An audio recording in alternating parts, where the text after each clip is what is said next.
Hello dear students, आज काशी हिंदी संस्थान में आप लोगों का स्वागत है। आज मैं मिश्रा सर, जो कि नागार्जुन की एक प्रसिद्ध कविता बादल को घिरते देखा है, इस कविता में विशेष प्रश्न कौन कौन से बन सकते हैं, आईएससी में कैसे प्रश्न पूछे जा सकते हैं, इसको आप लोगों तक मैं पहुंचाऊंगा।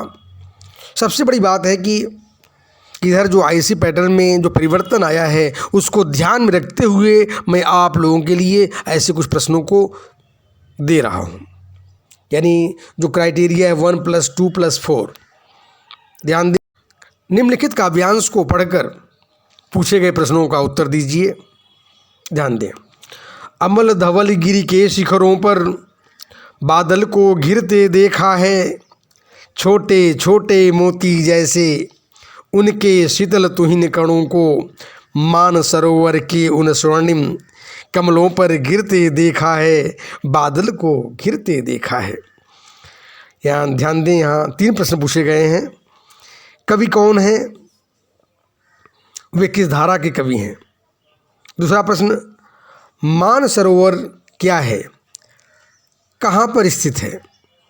तीसरा प्रश्न, प्रस्तुत काव्यांश का अर्थ स्पष्ट कीजिए। ध्यान दें, यहाँ पर जो पहला प्रश्न है कवि कौन है, इस प्रस्तुत काव्य आलोचन के कवि नागार्जुन जी हैं। नागार्जुन जी प्रगतिवादी काव्यधारा के कवि हैं।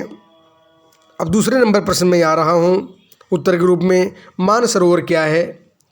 मानसरोवर एक बड़ी झील है जो हिमालय के श्रृंखलाओं में, जो कि एक झील विराजमान है। वहाँ कई झीलें हैं, लेकिन उसमें एक बड़ी झील जो कैलाश पर्वत के पास में विराजमान है, एक बड़ी झील के रूप में इसका साहित्यिक ढंग से देखें, आध्यात्मिक और पौराणिक ढंग से बहुत ही महत्वपूर्ण ये झील है। अब मैं इस प्रस्तुत काव्यांश की व्याख्या प्रस्तुत कर रहा हूँ। व्याख्या माने प्रश्न, इसका अर्थ जो होता है। ध्यान दें, प्रस्तुत जो भावार्थ होता है, व्याख्या है, अर्थ है। व्याख्या वैसे और डीपली होता है। ध्यान दें।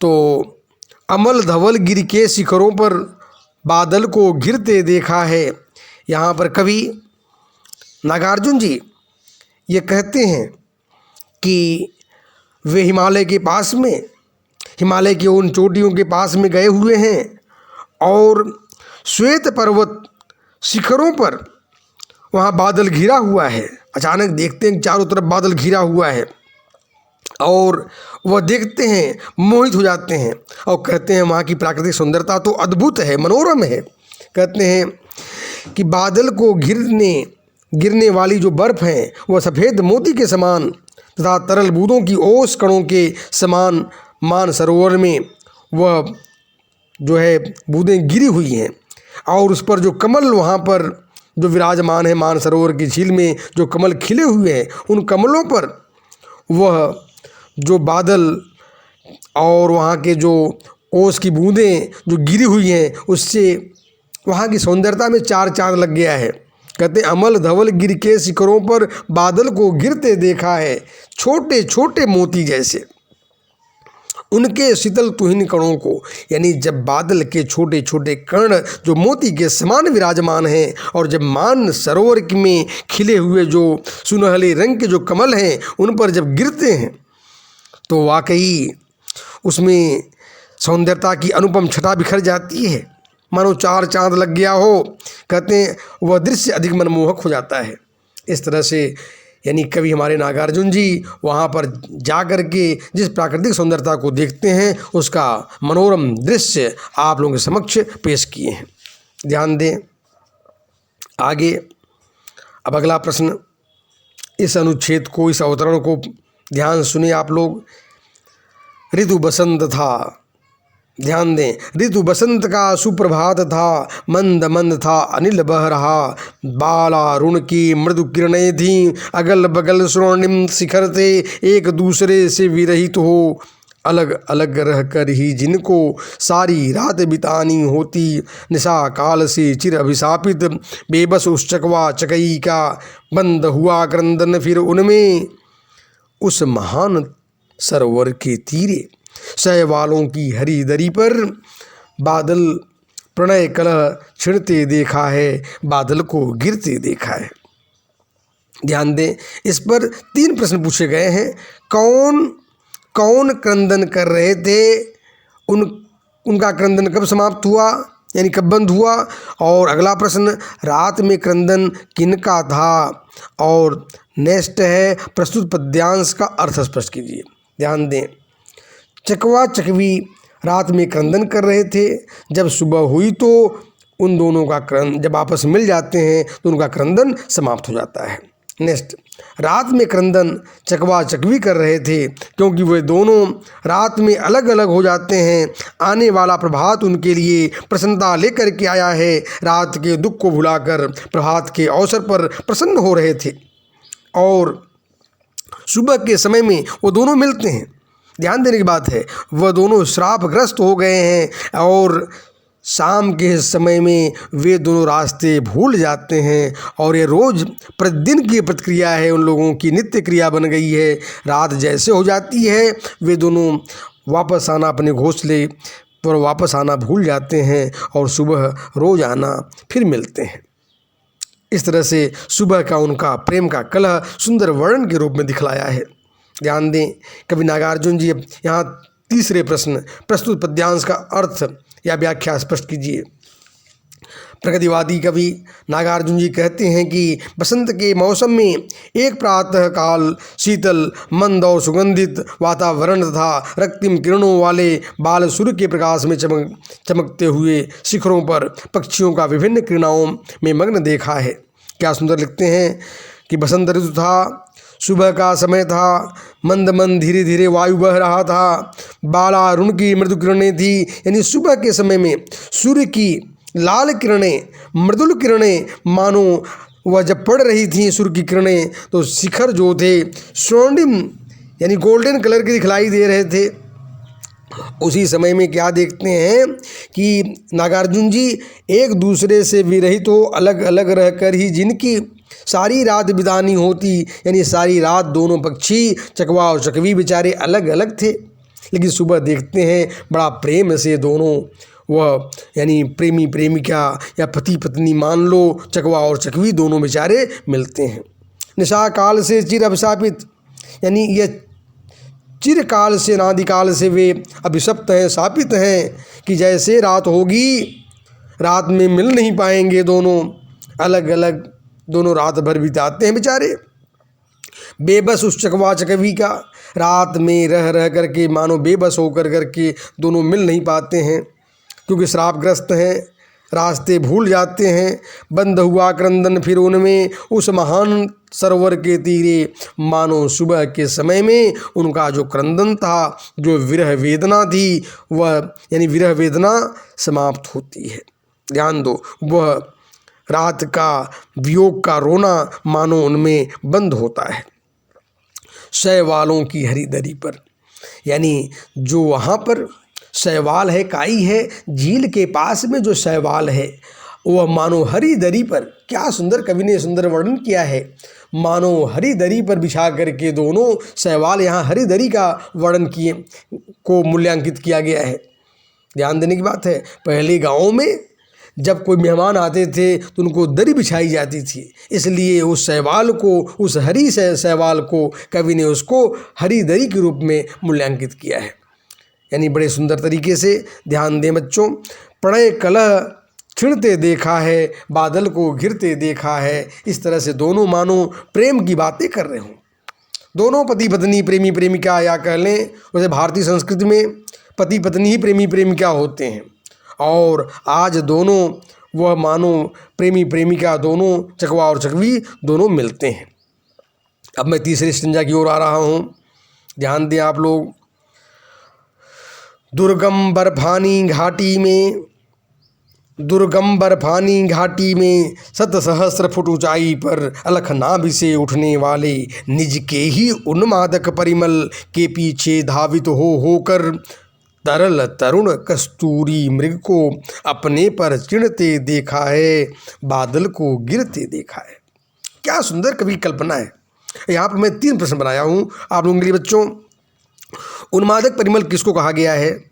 2 नंबर में कस्तूरी मृग कौन होता है और वह क्यों चिढ़ रहा है? तीसरे नंबर प्रस्तुत पंक्तियों की व्याख्या कीजिए। अब ध्यान दें, 1 नंबर का आंसर उन्मादक परिमल किसको कहा गया है? कस्तूरी मृग की नाभि में कस्तूरी होती है, उस कस्तूरी की मस्त करने वाली खुशबू को उन्मादक परिमल कहा गया है। यानी जो कस्तूरी मृग विशेष प्रकार का मृग होता है उसके नाभि में एक विशेष पदार्थ पाया जाता है, बहुत ही सुगंधशील, पागल कर देने वाला, मदमस्त कर देने वाला खुशबू वहाँ से निकलती है। उसी खुशबू को उन्मादक परिमल कहा गया है। ध्यान दें। अब नेक्स्ट, कस्तूरी मृग कौन होता है और वो क्यों चिढ़ रहा है? यहाँ पर कस्तूरी एक बड़ी ही मनमोहक सुगंध धारण करने वाला पदार्थ है जो एक विशेष प्रकार के मृग कस्तूरी मृग की नाभि में स्थित रहता है। इसकी जानकारी उस मृग को नहीं हो पाती, वह सुगंध को चारों ओर खोजने के लिए दौड़ता है, वह उसे प्राप्त नहीं कर पाता, उस सुगंध को वह खोज नहीं पाता, इसलिए वह चिढ़ रहा है, परेशान है। भाई जिसको हम खोजते हैं और नहीं पाते हैं तो चिढ़ते हैं, परेशान होते हैं। यही बात कबीरदास जी ने भी लिखी है। कस्तूरी कुंडली बसे मृग ढूंढे बनमाई, ऐसे घटी घटी राम हैं दुनिया देखे नाही। यानी इसी तरह से कस्तूरी मृग के समान, यानी जैसे उसके मृग में वह नाभि में खुशबू रहती है और वह समझ नहीं पाता है, वैसे आम जनमानस भी परमात्मा सभी के हृदय पटल में विराजमान है, हर आत्मा में, लेकिन उसके अस्तित्व को लोग समझ नहीं पाते, उसकी खुशबू को लोग समझ नहीं पाते हैं। ध्यान दें। अब नेक्स्ट नंबर में कवि यहाँ पर ध्यान दें, यहाँ पर दुर्गम बर्फानी घाटी में, अब इसकी व्याख्या मैं कर रहा हूँ, इसका अर्थ बता रहा हूँ। कवि नागार्जुन जी हिमालय के तलहटी क्षेत्रों में गए हुए हैं, वहाँ की प्राकृतिक सुंदरता का बड़ा मनोरम और बड़ा ही मनमोहक दृश्य का उल्लेख कर रहे हैं। कहते हैं दुर्गम बर्फानी घाटी में, जहाँ पर लोग पहुँच नहीं पाते, ऐसी बर्फानी घाटी में वहाँ गया हूँ और सैकड़ों हजारों फुट की ऊंचाई पर मैंने क्या देखा? बड़ा सुंदर दृश्य देखा कि अलग नाभि से उठने वाले, यानी वहाँ पर मैंने देखा कि एक विशेष प्रकार के मृग और कई मृग जिनके नाभि में वह कस्तूरी दिव्य पदार्थ विराजमान रहता है, वो बड़ा खुशबू देता है, बड़ा ही मदमस्त कर देने वाला उसमें सुगंध निकलती है, परिमल निकलता है।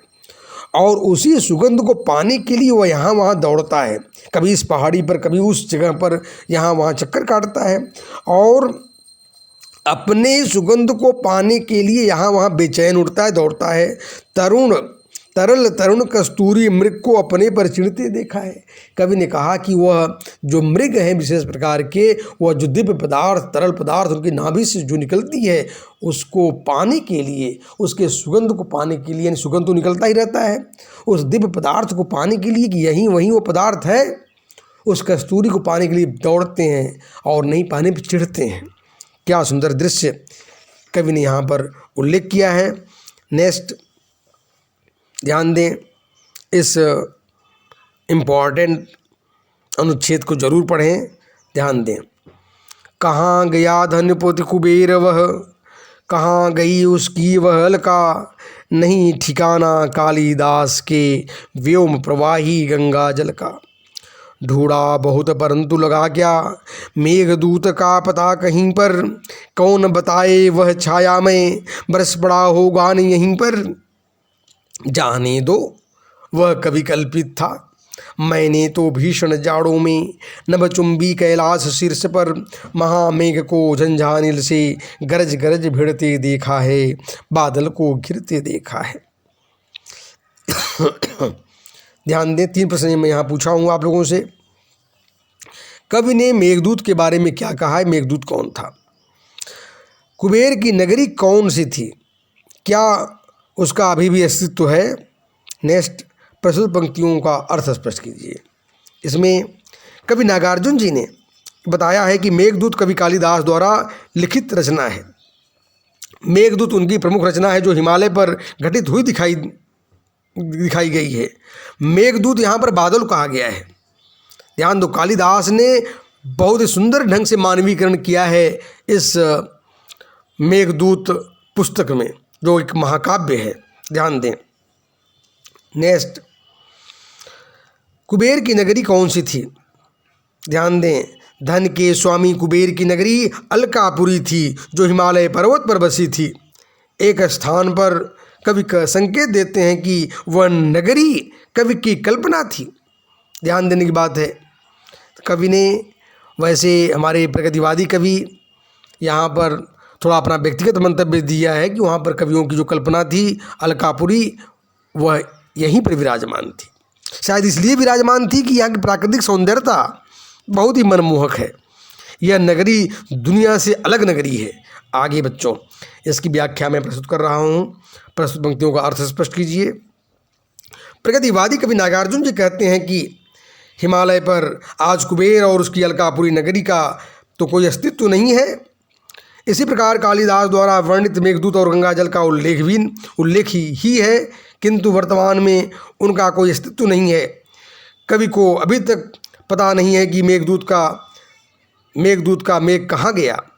यह अनुमान लगता है कि निश्चय ही वह कविवर कालिदास की कल्पना होगा, या वह कहीं न कहीं बरस गया होगा।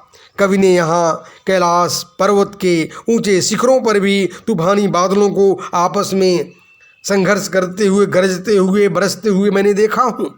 यानी कवि ने यहाँ पर कालिदास की कविता का थोड़ा अपना वैचारिक ढंग से थोड़ा मतभेद भी प्रकट करते हैं कि कवि कालिदास कल्पनाओं के कवि हैं।